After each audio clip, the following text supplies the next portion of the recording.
Bonjour, alors ici on va apprendre ce que c'est la distributivité. Alors pour commencer, un petit calcul, je propose de calculer 4 fois 999. Alors là vous vous dites, ok, comment on va calculer ça? 4 fois 9 ça fait 36, d'accord. Le deuxième 9 ça fait aussi 36, donc je pose 6, je retiens 3, etc. Vous pouvez partir dans un calcul comme ça, mais vous allez vite fatiguer. Mais je suis sûr que certains d'entre vous arriveront à faire le calcul beaucoup plus rapidement en pensant à une petite astuce. Certains d'entre vous vont commencer par calculer 4 fois 1000, ça c'est facile, ça fait 4000, et puis ils vont retirer 4. 4000 moins 4, ça fait 3996, et ils vont annoncer fièrement que 4 fois 999, ça vaut 3996. Et pourtant, ils n'auront pas fait une seule fois la multiplication 4 fois 9.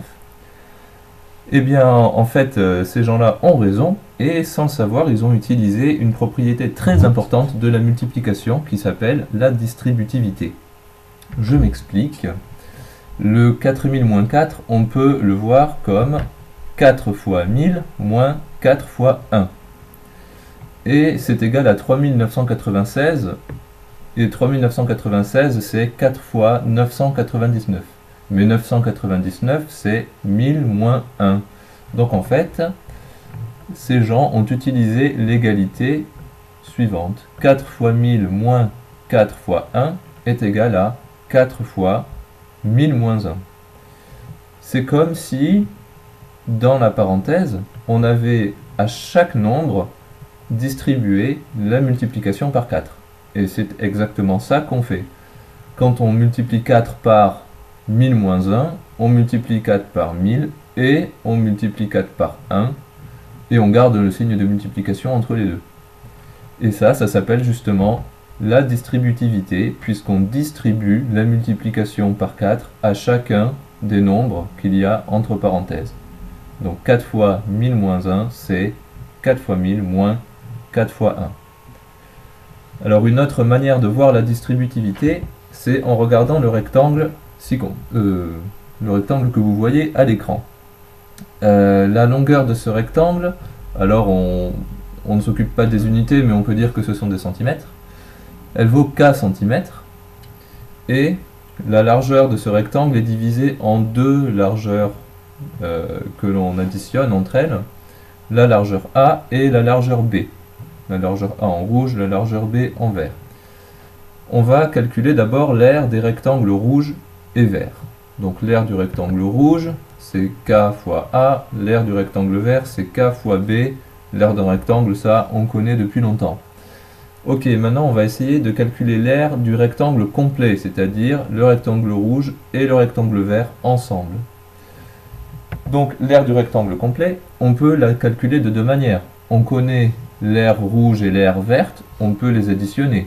Ça nous donne 4 fois A plus K fois A, pardon, plus K fois B. Mais on pourrait aussi calculer cette aire directement, puisqu'on a la largeur qui vaut K et la longueur qui vaut A plus B. Puisqu'on a un premier segment de longueur A et un deuxième segment de longueur B qui prolonge le premier. Donc la longueur totale ici est A plus B. Et dans ce cas-là, l'aire du rectangle complet, elle s'écrit K fois, entre parenthèses, A plus B. Et on retrouve bien la distributivité, puisque on multiplie K par A et on multiplie K par B aussi. Ça nous donne l'égalité. Et comme on fait ici du calcul littéral, on va respecter les conventions en sortant les signes de multiplication. Donc la distributivité, elle s'écrit KA plus KB égale KA plus B. Alors ce K, parenthèse A plus B, quand on parle, on l'appelle K facteur de A plus B. Ok, donc là, évidemment, vous vous posez tous la question, mais à quoi ça peut bien servir cette distributivité?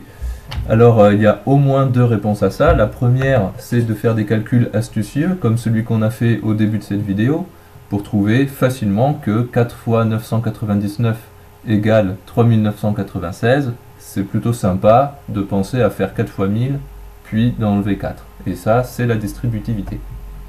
Mais ça sert à d'autres choses, par exemple, à ce qu'on appelle développer une expression littérale. Si je vous donne l'expression ci-dessous, 3 facteur de x plus 2 moins x plus 4, là il y a des parenthèses, donc en général, dans une expression littérale, les parenthèses, on n'en a pas très envie, et justement, développer une expression, c'est faire en sorte que on n'ait plus ces parenthèses. Et pour supprimer ces parenthèses, bien sûr, on ne va pas juste les enlever sans comprendre ce qu'on fait.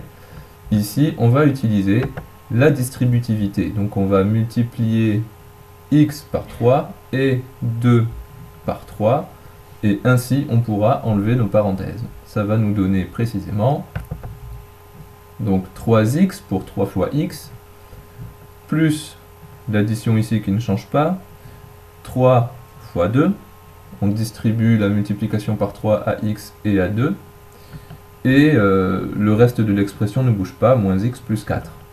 Le 3 fois 2, on le calcule, et ça nous donne 3x plus 6 moins x plus 4. Et là, on se retrouve avec une expression un peu plus sympa à traiter, et on peut même continuer à la traiter, cette expression, en la réduisant. Ça, réduire une expression littérale, on a appris à le faire dans une autre vidéo. On travaille avec les familles, hein, je vous le rappelle, la famille des x et la famille des nombres tout seuls. On rassemble les x ici, donc on a le 3x et le moins x qu'on met ensemble, le 3x moins x, et les nombres tout seuls, on a le 6 et le plus 4. Ça nous donne donc 3x moins x pour la famille des x et 6 plus 4 pour la famille des nombres. On les additionne entre eux, on les soustrait entre eux, famille par famille, hein, on ne mélange pas les familles entre elles. 3x moins x, ça nous donne 2x, et 6 plus 4, ça nous donne 10. Donc grâce à la distributivité, on a pu écrire que 3 facteurs de x plus 2 moins x plus 4, c'était tout simplement 2x plus 10. Et ça, c'est valable pour n'importe quelle valeur de x. Et donc 2x plus 10, c'est quand même beaucoup plus simple à manipuler que la première expression qu'on avait au départ. Voilà, cette vidéo est terminée.